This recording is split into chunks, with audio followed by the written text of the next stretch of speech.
Recognizes Mr. Hunt. First of all, I want to thank the witnesses for being here today to discuss this very important topic that's facing our nation.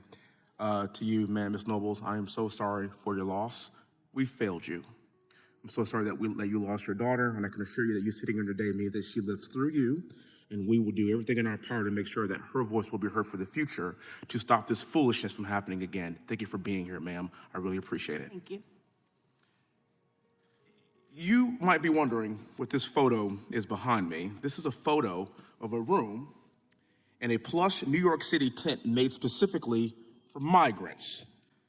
There's Xboxes and flat screens everywhere, and every creature comfort that you could think of is in this tent. This tent is actually nicer than my room at West Point. I wish I had this stuff.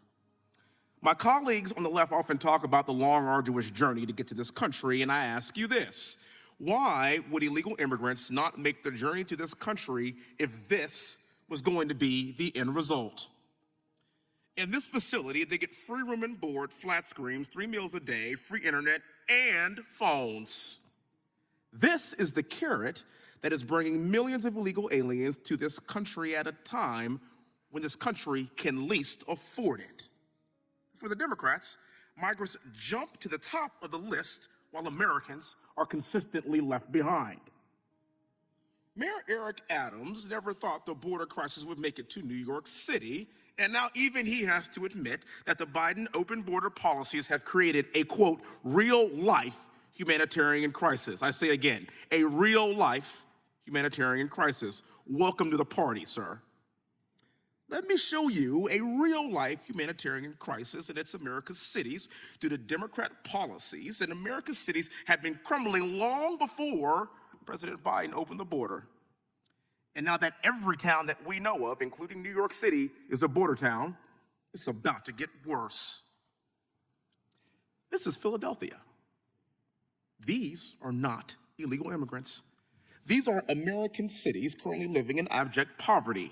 And this situation is about to get worse. Greetings from Gary, Indiana.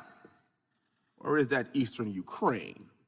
It's hard to say, but I can guarantee you that if this were Eastern Ukraine, the government would be printing as much money as possible to help them, but not our own American citizens. Not so good for the people of Gary, Indiana. And this is not the Dust Bowl or the Great Depression. This is yesterday. And our situation is about to get worse. It's been 3 months since a train derailment in East Palestine, and the people of East Palestine don't have the necessary resources to rebuild, and the community can't even drink clean water today. And like Philadelphia, Gary, Indiana, East Palestine, Ohio, it was a part of the forgotten America the Americans left behind as Democrats provide the American dream to illegal aliens and not to our fellow Americans. I've got news for you. It's going to continue to get worse. We have San Mateo, California, in California's 15th congressional district. If some of my colleagues would spend more time in their districts instead of inside the Beltway, they would see the destruction that their policies are causing their own districts and their own towns. And perhaps then they'd have a different position on the southern border. And it's about to get worse. But wait, there's more. This is Redwood City, California. Or is it Tent City, California? Does this look like a country that's thriving? Does this look like a country that's equipped to handle a massive influx of millions more into this country illegally? I think not. The situation is only going to get worse.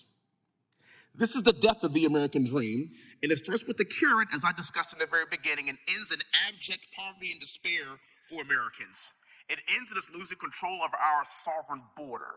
It ends with cartels running our sovereign border and killing our young people. It ends in fentanyl overdoses. It ends in crime.